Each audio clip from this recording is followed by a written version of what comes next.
Olá pessoal, eu sou o Zé Neto. Eu sou o Everton. E você está assistindo ao canal Fora dos Tons. Você conhece a história de Chiquinha Gonzaga?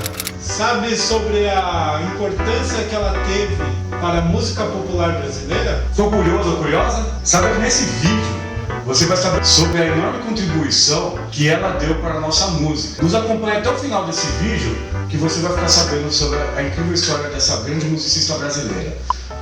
Mas antes, não se esqueça de se inscrever no nosso canal, de dar um like no nosso vídeo, porque essa pequena atitude ajuda muito o nosso canal, tá? E eu tô avisando agora no começo do vídeo, porque senão vocês esquecem, hein? Beleza? Obrigado, viu? Roda a vinheta.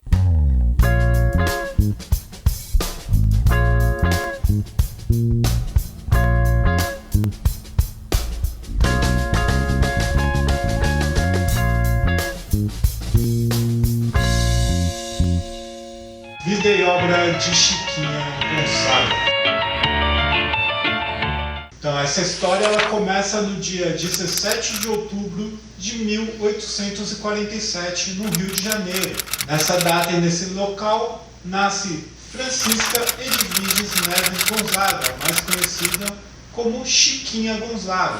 Filha do rico marechal de campo José Basileu Neves Gonzaga e de Dona Rosa Maria, mulher negra e de origem humilde. Francisca teve sua paternidade reconhecida somente em março de 1848, quando foi batizada. Pouco depois, seus pais se casaram e isso foi um escândalo, na sociedade elitista e escravista da época. Como esperado, para a filha de um oficial de alta patente, um filho das famílias tradicionais, a Chiquinha ela recebeu educação particular, de leitura, escrita, catecismo, idiomas e música, essa última ficando a cargo do maestro Elias Lobo, muito renomado na época. Como Chiquinha era muito inteligente e era incentivada pelo seu professor de música e pelo seu tio, Antônio, com apenas 11 anos, Chiquinha apresenta à família, numa noite de Natal, festa de Natal, a sua primeira composição em piano.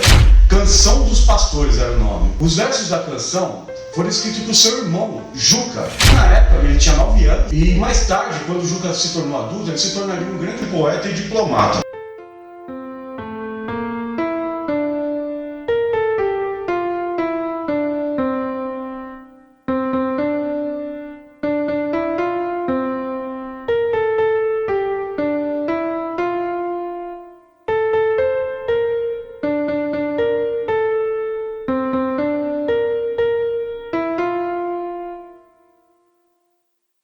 Então, esse apoio, à educação da menina, ela tinha como objetivo transformar ela em uma dama da sociedade. Isso significa ser uma mãe e esposa exemplar. E aos 16 anos ela é obrigada a casar com Jacinto Ribeiro do Amaral. Com a entrada do Brasil na Guerra do Paraguai, os serviços do navio São Paulo, que, reparem, era de propriedade de Jacinto e do Barão de Mauá, que era um dos empresários mais ricos da época, eles são requisitados pelo Império. O marido de Chiquinha, agora condecorado oficial da Marinha Mercante, ele é escalado para comandar pessoalmente a missão e levar as tropas brasileiras e armamento aos campos de batalha na bacia do Paraguai.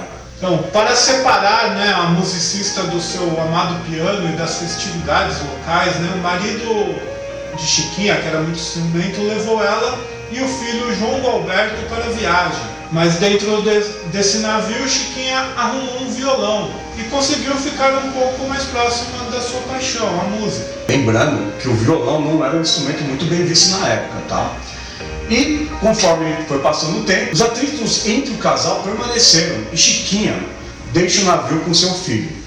Posteriormente, percebendo que estava grávida, retornou ao marido.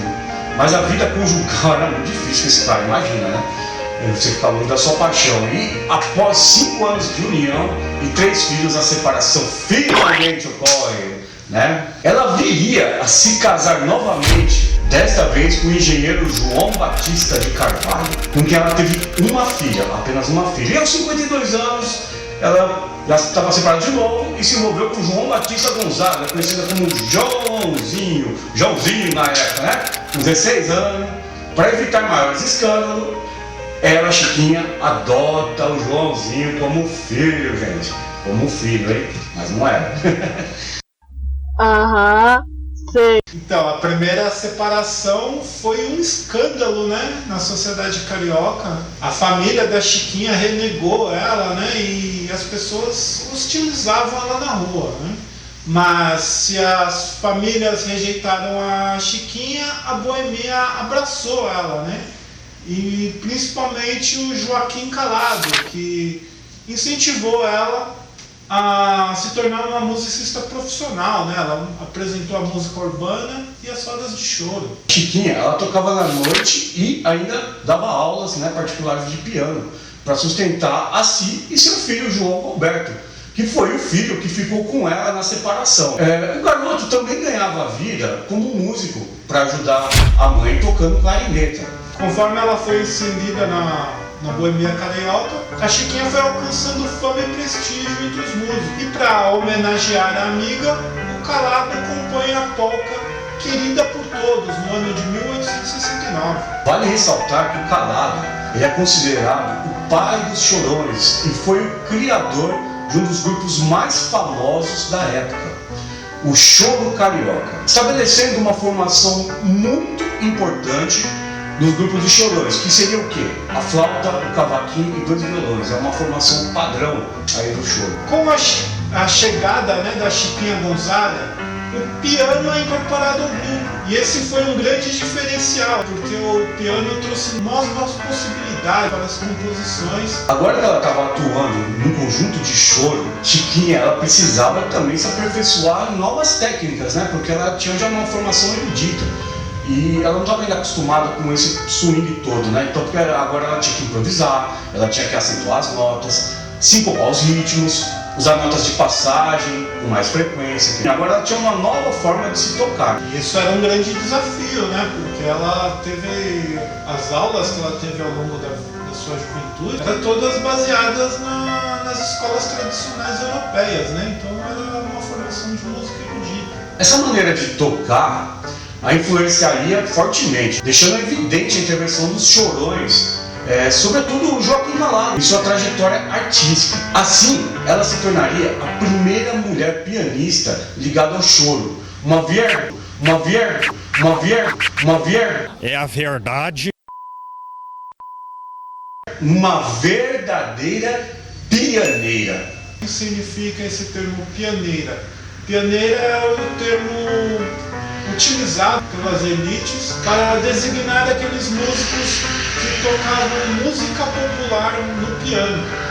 Às vezes esse termo era usado de forma pejorativa, porque a elite considerava que esses músicos eram leigos, eles eram intuitivos, tinham apenas a prática, então eles não eram bem vistos por essa elite. Claro que ser músico intuitivo não é demérito nenhum, muitos músicos são intuitivo. E muitos músicos populares, eles tinham pouca ou nenhuma formação tradicional em música, né? Dentro de partitura, tudo. O que não é nenhum defeito, né? Isso aí é muito comum até hoje, né? O músico ele ter uma educação mais informal. E essa também não era uma regra geral, né? Alguns compositores de renome também, eles acabaram sendo pioneiros no início de suas carreiras, tal como a própria Chiquinha, o Aurélio Cavalcante, o grandíssimo Ernesto Nazaré, Oswaldo Cardoso de Menezes, Senhor e Júlio Reis, entre outros. Além de tocar na noite carioca, os pioneiros eles se apresentavam nas casas que vendiam partituras. A função deles era fazer uma demonstração para os clientes, a música, né, que estava escrita na partitura, para dessa forma convencer os clientes a comprarem, né? A música era comercializada assim, pois ainda não havia música gravada. Os pioneiros também eles atuavam nas salas de cinema. O seu trabalho estava atrelado a acompanhamento das cenas, porque na época o cinema ele era mudo. Então o que acontece? Eles tinham como objetivo, através da música, dar movimento ao filme. Essa representação, ela também estava muito ligada à intuição dos músicos. E tanto que muitos dos espectadores eles chegavam às salas de cinema bem antes de começar o filme para poder acompanhar os ensaios, que era um jogo à parte. Pioneiros eles foram figuras fundamentais no desenvolvimento da música popular urbana. Até então não existia música popular urbana, mas passou a existir com os pioneiros. Também pela formação e fixação de novos gêneros musicais. Eles, por meio do piano que muitas composições populares foram realizadas. E esse foi o caminho natural traçado pela Chiquinha. Nessa efervescência de criatividade, ela se torna uma compositora. E um de tantos encontros boêmios, principalmente ali em 1877, na casa de Henrique Alves de Mesquita, ao tocar de improviso, compôs a polca atraente.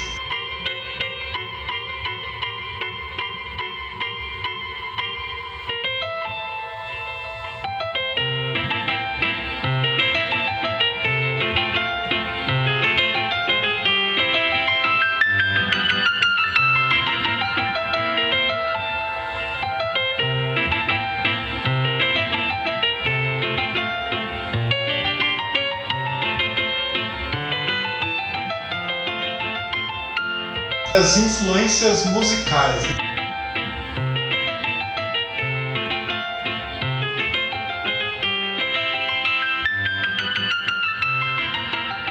A Chiquinha Gonzaga foi uma compositora assim muito versátil. Compôs para concerto, compôs música popular, né, popular e erudito. E ela foi assim muito influenciada pelo calado. Nessa influência ela começou a mesclar tangos, polcas, valsas, mazurcas, que são ritmos europeus, com os ritmos africanos, né, como lunduca, teretê e machixe. E essa passou a ser uma das principais características da música da Chiquinha. Mesmo atuando como pianista em salões e escrevendo música para o piano no estilo clássico, a Chiquinha ela também procurou se aprimorar e estudou com o professor Arthur Napoleão, que era um conceituado pianista e compositor na época.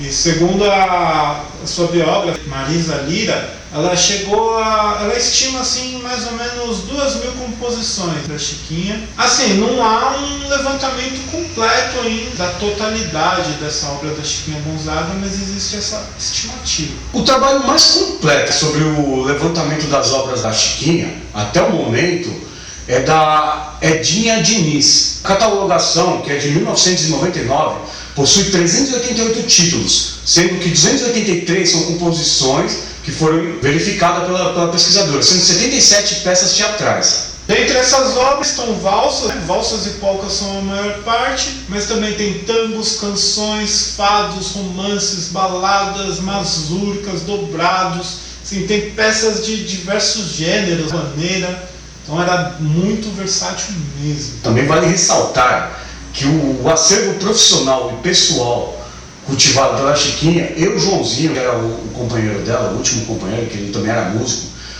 se encontra no Instituto Moreira Salles, lá do Rio de Janeiro. Sobre os engajamentos, né, da Chiquinha Gonzaga. No século XIX, o violão ele era um instrumento assim, marginalizado pela elite carioca. Isso por se tratar de um instrumento popular. Então ele era visto como uma adulteração da verdadeira arte. Ele era bastante usado em grupos de chorões, era usado em bailes públicos, nos machiches. Tinha como principal característica as baixarias. A fim de reverter esses preconceitos, entre os anos de 1886 e 1887, a Chiquinha começou a fazer uma campanha pela revitalização do violão. Deste modo, ela organizou um concerto com músicas exclusivamente populares, convocando violonistas de toda a cidade do Rio de Janeiro. O evento ocorreu no então Teatro São Pedro. Para este concerto, compôs o choro Sabiá na Mata. A musicista era uma verdadeira promotora da música brasileira. Se hoje tem grandes mestres do violão, né, o violão brasileiro é conhecido no mundo afora, grande parte se deve a Chiquinha. Para alforriar pessoas escravizadas, ela organizava festivais, vendia partitura, inclusive de porta em porta. E ela alforriou o músico José da Flauta, que era um músico muito expressivo em seu meio na época. Em suas composições, sua posição política é demonstrada, como por exemplo, Hino à Redentora, de 1888, composta em homenagem à abolição da escravatura.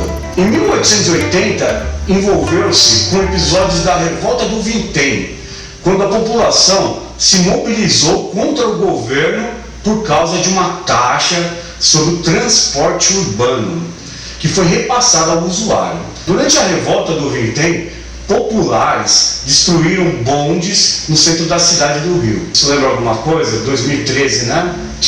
A história se repete. Ela também foi uma figura muito ativa nas manifestações a favor das causas republicanas. Ela emprestava o seu prestígio de artista para essas causas. Também, já na República, houve um episódio, né, de uma cancioneta chamada Aperta o Botão, e ela foi presa por causa dessa composição. O presidente Floriano Peixoto, presidente na época, decretou estado de sítio, e ela fez essa composição se opondo, e resultou na prisão.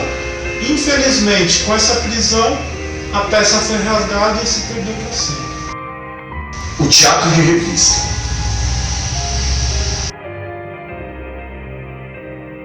O teatro de revista foi um gênero do teatro musicado.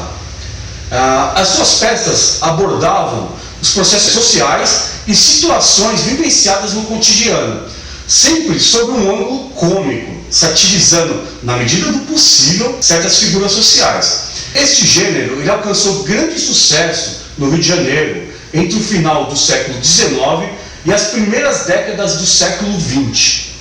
As peças elas abordavam temas relativos à política e às mudanças urbanas e sociais que ocorriam na época, levando aos palcos as mais variadas questões que estavam em evidência na época. Foi através do teatro de revista que a Chiquinha se tornou amplamente conhecida como compositora.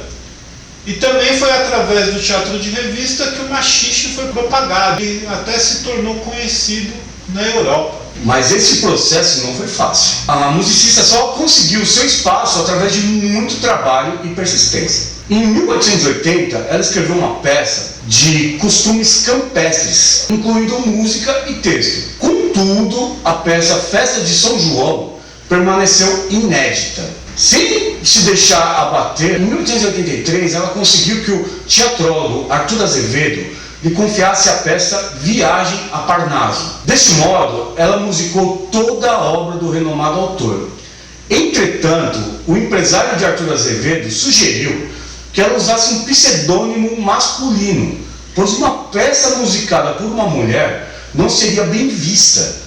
Diante da proposta, ela se nega a continuar com essa parceria, né? Um absurdo. Mas esse era o machismo que era vigente na época. Mas em 1885 ela dá um troco e estreia no teatro musicando e regendo a obra A Corte na Roça, de Palhares Ribeiro. A apresentação foi aplaudida de pé pelo pequeno público que estava presente, que inclusive chegou a pedir bis para o número final. Assim começava a explosão de sucesso de Chiquinha e do machixe, que até então não era bem visto na época. Na noite de estreia de sua segunda peça, A Filha do Guedes, em maio de 1885, Chiquinha rege a banda da Polícia Militar, juntamente com a orquestra da companhia. Tal feito caiu nas graças da crítica e houve jornalista que não sabia nem o termo correto a ser empregado para nomear um regente mulher, ou uma regente mulher, ou uma maestrina. Eles não sabiam que nome dar a essa função nova que aparecia na época. Então é importante dizer que o teatro musicado ele foi imprescindível para o desenvolvimento da música popular, principalmente para o machixe. Nesse teatro musicado havia um rico processo de aculturação da música popular brasileira, ou seja, encontro de cultura. Se tocavam as músicas europeias de forma abrasileirada. E a dança do machixe ela era permitida, e não só era permitida, como virou o principal veículo de propagação dessa música até os anos 30, quando entra a MPB. A Chiquinha Gonzaga ela quebrou vários paradigmas. Ela foi a primeira pianista mulher em um grupo de choro, a primeira compositora brasileira e a primeira maestrina brasileira. E além disso, ela fez também a primeira marcha de carnaval, a primeira música feita especialmente para o carnaval. É a música O Abre Alas, de 1899, que é famosa até hoje, feita para o cordão carnavalesco Rosa de Ouro.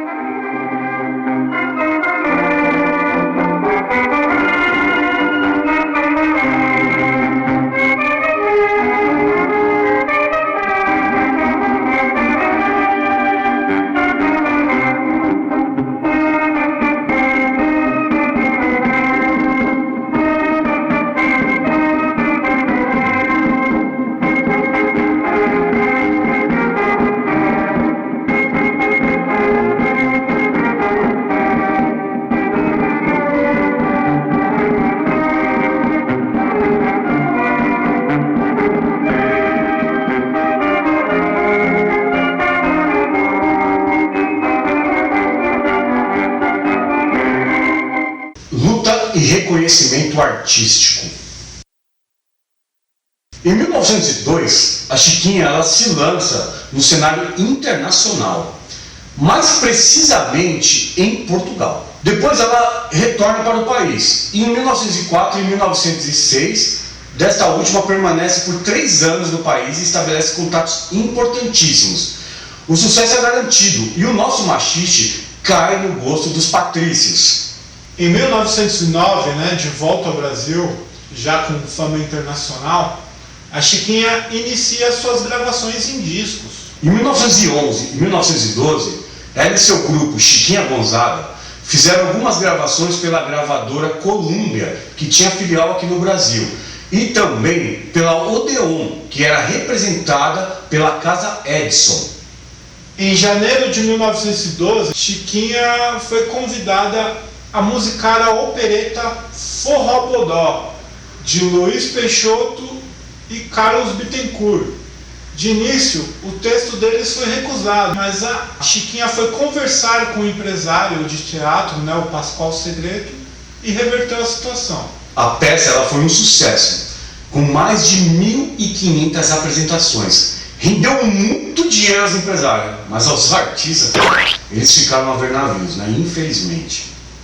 Então, esse não foi o único infortúnio relacionado ao episódio do espetáculo. Teve um compositor francês, o Dario Miro, que se utilizou da partitura do Guarda Noturna de Forró Bodó e incluiu no seu poema sinfônico Le Bœuf sur le Toit, sem autorização da Chiquinha.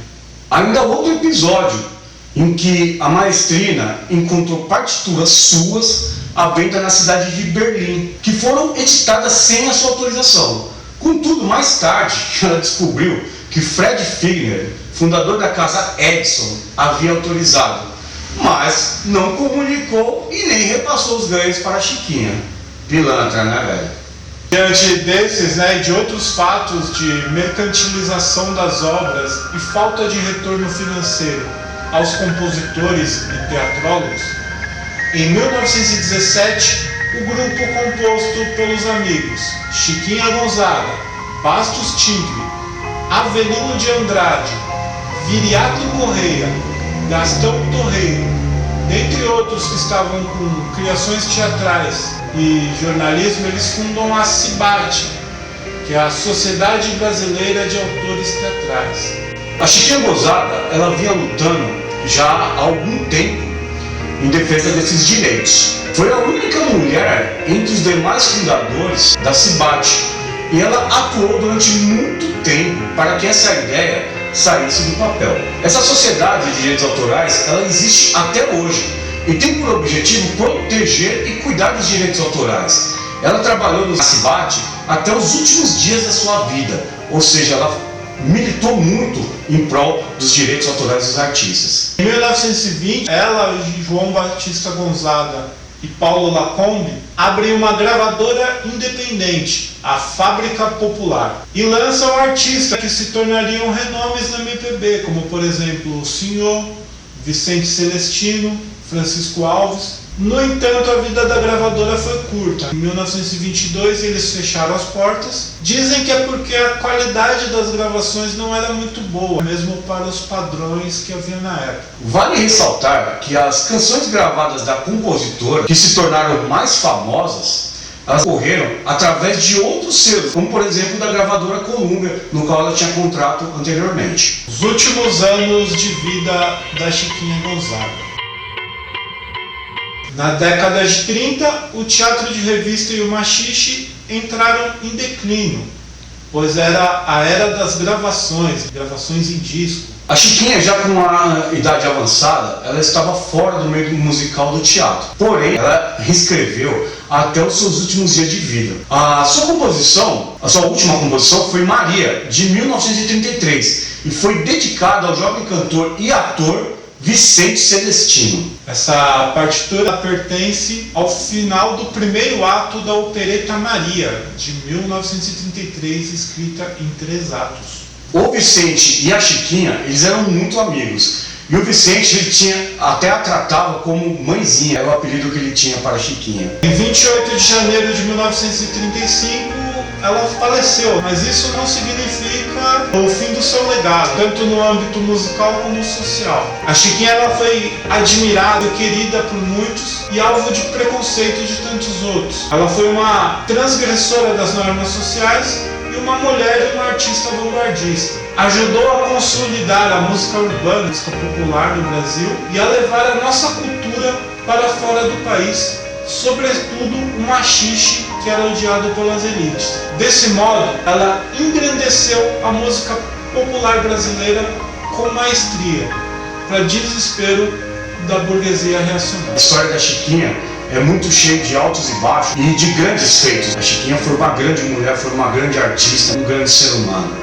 E trouxe muito para a nossa cultura, tanto no âmbito da criação musical, como até mesmo pela consolidação de direitos, tanto direitos das mulheres, como direitos dos artistas. Então, para nós foi um grande prazer fazer esse vídeo aqui e poder mostrar, mesmo que seja um pouco, né? Faltou muita coisa ainda nesse vídeo, mas a gente tentou pegar os principais pontos para mostrar a grandiosidade dessa grande mulher que foi a Chiquinha Gonzaga. Eu espero que vocês tenham gostado desse vídeo. Se vocês gostaram ou não gostaram, deixe um comentário, por favor. Isso aí ajuda bastante a gente até na produção de mais conteúdo. E também não se esqueça de dar um like nesse vídeo e se inscrever no nosso canal, ok? Eu agradeço muito por você ter chegado até aqui. Beleza, gente? Valeu! Tchau!